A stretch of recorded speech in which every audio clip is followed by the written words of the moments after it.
Welcome back to Movie Recaps. Today I will show you a crime, drama, mystery film from 2017, titled Other Life. Spoilers ahead. Watch out and take care.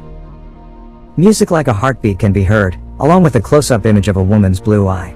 Blackness creeps inwards towards the center, and disappears. A kaleidoscopic blue and green image settles into that of a bridge on the ocean. Ren Amari and Jared Amari sit on the beach in black wetsuits. Ren asks Jared if he wants to go back into the water. He declines and asks if she is going to stay there forever, but gives in after Ren tempts him with the goggles and flippers. They both swim through the clear water. Another kaleidoscopic image settles into a view from a building window. Ren opens her eyes with a stream of black fluid dripping from her right eye. She is sitting on the floor, surrounded by empty plastic eyedroppers. A countdown clock shows that Other Life will go live in a little over 6 days. Voiceover begins from Ren sitting in an interview with the TDA, a drug administration. An interviewer comments on her exceptional academic record which ended 4 years ago. Ren responds that it was due to an accident where her brother nearly drowned. The interviewer offers her condolences, but Ren clarifies that her brother had survived the incident. They discuss Other Life as a difficult to classify technology. Ren describes it not as a drug, but as a biological software that allows one to program new memories, indistinguishable from reality on a chemical level. Ren visits her brother in the hospital. He is in a coma. She sets up a laptop and headband device to read his brainwaves before she uses another eyedropper to drip the black fluid into his eye. Then, Ren is on the train, where she declines a call from her dad, Robert, before arriving at a busy workspace. A coworker, Byron, tells her to clear the approvals in her queue.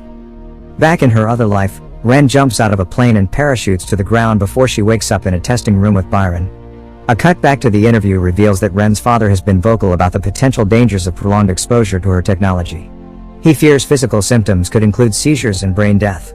Ren confirms that there are risks, as abuse of any substance could be risky. Ren describes her technology in a voiceover as she tests a hiking experience. She describes it as a script that the brain follows like it would any other memory, using pieces of the subconscious to create a perfect day. But, she also says that there is no chance of it lasting any longer than that. Ren tests a snowboarding experience in which she climbs a snowy mountain before snowboarding down. But the experience repeats, returning her to the cabin at the beginning of the day. She finds herself stuck as the setting warps and changes around her until Byron manages to get her out. By the time he does that, she had already gone through 6 days inside the experience. She insists she can fix the code and that they can still use it, because the snowboarding experience was going to be a big seller. At a sales meeting, Sam, the co-founder of Other Life alongside Ren, presents the idea of Other Life to potential buyers. He talks about it as viable free time in which one can experience full adventures before work or on their lunch break. Sam explains how Other Life was more than a simulation and could add years' worth of experiences to someone's life. He finishes the presentation by asking the clients what they would like to do with their other life.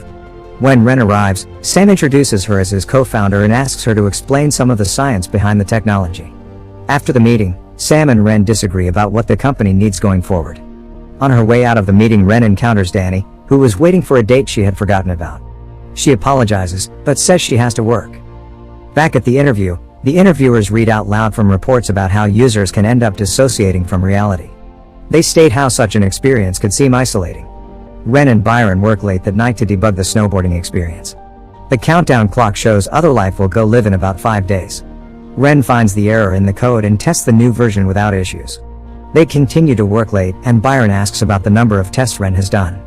She tells him 482, which he compares to living about 20 days in Other Life during one real day. Danny comes in to deliver a report Sam had asked for on the long-term use of Other Life. Ren reveals she did not know about it as she reads it. She also asks Byron not to go to Sam behind her back. Byron thinks that the recursive glitch that they've been getting could be the key to longer simulations. He and Danny decide to go out for drinks, but Ren stays behind to keep working. She runs the swimming simulation with her brother again, and is again surrounded by the empty droppers from her tests. She records the result of her 340th test and states that it still needs more testing. The interviewers discuss medical applications of Other Life for brain and memory disorders, along with the potential moral issues considering that it puts ideas into people's heads. Ren insists she has no other applications in mind. Ren returns to her brother's bedside to try Other Life on him again. His eye twitches and she feels hopeful. When a nurse comes over, she hides her tech and asks him about it. The nurse reveals that things like eye twitches do happen sometimes. She leaves, goes home, and looks over the data. Byron and Andy call her about what she's missing during their night out, and she gets an email from her father about withdrawing her brother's life support. The next day, Ren visits her dad at the college campus where he teaches. They discuss other life, its morality, progress, and how it could help her brother. Her dad is worried about a glitch, but she continues to insist that it's just bad code. He insists that depression, anxiety, and other mental conditions could also just be bad code, except the brain is more complicated than that. Ren accuses him of giving up on her brother and claims that if he's conscious in there that he just needs a way to get out. Her dad states that he could unplug her brother without her consent and is merely asking for her support. Ren goes to work, angry. She asks another coworker named Cass for help with taking her files out of the system. Sam and Byron notice that the amount of nanite stock they've been going through is much higher than her reported tests. They ask what simulation she's using, but she won't tell them, just saying it is still experimental. Byron leaves and she talks with Sam alone. He proposes the idea of using other life as a prison, to rehabilitate people and allow them to live out their sentences in minutes. But Ren refuses and Sam gets angry, shouting at her to get back to work on the actual product. She leaves and runs into Danny outside. He tries to find out what's wrong but she doesn't want to talk about it. Instead, they both leave and they make love. Afterward, Ren shows Danny the snowboarding experience. They talk about how everything, including memory, is a chemical. Danny talks about how he did not expect the experience to feel so real. Then, as Ren checks her phone, Danny grabs another dropper from her purse and tries it, thinking that it was another of the same snowboarding experience. Instead, he gets one of Ren's experimental ones where she swims with her brother. He starts having seizures and won't wake up, so Ren calls an ambulance. The countdown clock is a little under 5 days from release. Ren and Sam talk with legal counsel. She corrects them when they call other life a drug and explains that it is actually a software. Sam decides to talk to Ren alone and questions her about the experience that killed Danny. Every other experience had been tested and approved repeatedly, but only Ren had tested that one. In a cut to the interview, the interviewer asks Ren what her ambition for the technology is, but she doesn't answer. In order to handle the situation without sending Ren to jail, Sam arranges for a deal where rather than having charges pressed against them, Ren would agree to be a trial patient to a 1-year confinement in other life. Sam pressures her to do it, to keep the company alive, but she doesn't want to. She realizes that Sam had still been planning to use the confinement application of the tech behind her back.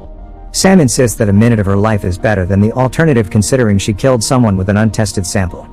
She agrees. Ren, Sam, Byron, and several officials go to the testing room. The 365-day trial is much longer than the usual 24-hour simulation, so Ren nervously questions Byron to make sure that everything has been checked over. Once Byron puts her under, she finds herself in a small room where one wall is a screen with the large numbers 001. She can hear the electronic buzzing from the digital number. The room has a sleeping mat, a toilet, a tablet and pen, and a hatch for food, water, and toiletries. She exercises, eats, and keeps notes on her tablet about how to improve the space, only to remember that no one else would be able to read those notes. When the cell resets for the day, the light turns red and the number changes to show 002. She remembers Danny seizing and bangs her head on the wall. Ren hums and reaches her fingers between the grate on the floor to distract herself on the 3rd day.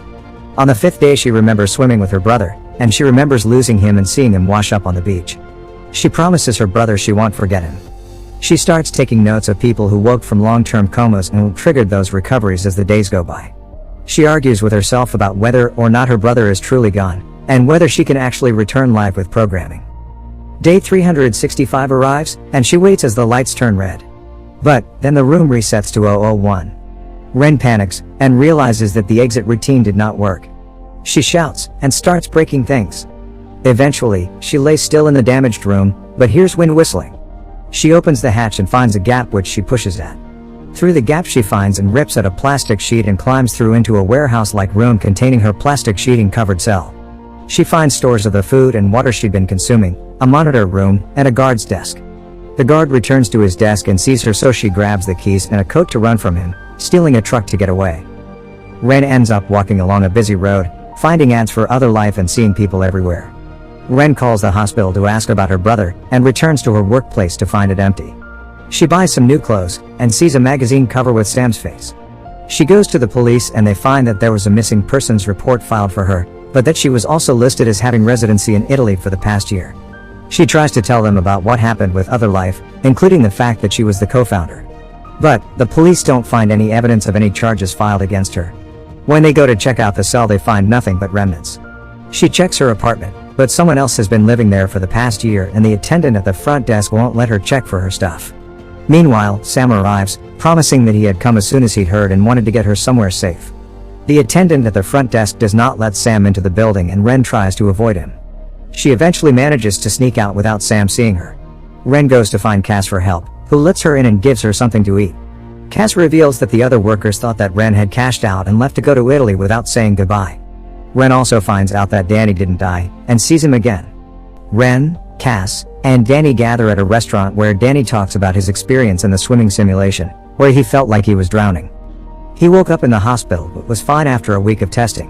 The launch of Other Life also went well, confinement being a backbone of the company with proposals for some sentences to last decades or even centuries. Ren decides that she wants to get to the bottom of what happened. Danny tries to encourage her to run or tell the media. Ren reveals that she registered her dad's patent which he refused to use, with hope of helping her brother. But that patent had now been stolen by Sam. Using Cass's ID badge, Ren and Danny sneak into the Other Life building to look for Ren's data. They find Byron's office and Danny holds him back so Ren can use his terminal. She finds her hard drive and takes it back but Byron manages to alert the authorities so Ren punches him and they both leave. Danny and Ren manage to escape, but Cass is captured by the authorities. Ren explains that they will need an Other Life printer while they drive away, but since the Other Life building has most of them, they leave the city to get to the one at Robert's house. When they arrive they find the house empty so Ren gets to work. She wakes up the next morning at the desk, and she and Danny take a moment to take in the location as they have breakfast. Ren apologizes to him, he forgives her and they make love. The image of her eye from the beginning of the movie appears, and she wakes to the sound of her dad coming home. Ren goes to talk to him and tells her dad about how Sam stole her work. She also realizes that her dad was the one who filed the missing persons report. Returning to the printer, Ren explains her swimming simulation. She says that when Danny took it gave him the experience of being underwater and he drowned, subconsciously choosing that option for how the simulation would go. Ren's intent when designing the experience was to create multiple branches to give Jared a choice, and an option where he could get out alive and thus wake up. Her version of Other Life was one with the option to rewrite memories, which was dangerous and drug-like. She also expressed worry that the company would eventually refine it to that same point. Robert says he'll call the TDA to raise a safety challenge, which will tie Sam up for a while in a review and give them time to finish it. But Ren prints the experience and insists that it will work when her dad asks if she had already finished it. She goes to the hospital to give it to her brother. After a few moments, he wakes up and Ren is happy, but then he begins to seize uncontrollably. Ren hesitates, crying, then finally pulls the plug. She stays by his side at the hospital into the night until Sam approaches her. He describes seeing how Jared had made a decision to live in a dream world rather than wake up.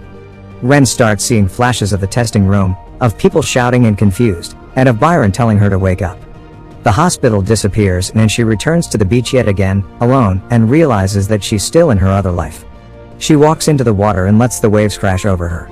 The water shifts to kaleidoscope imagery with distorted voices, eventually turning red.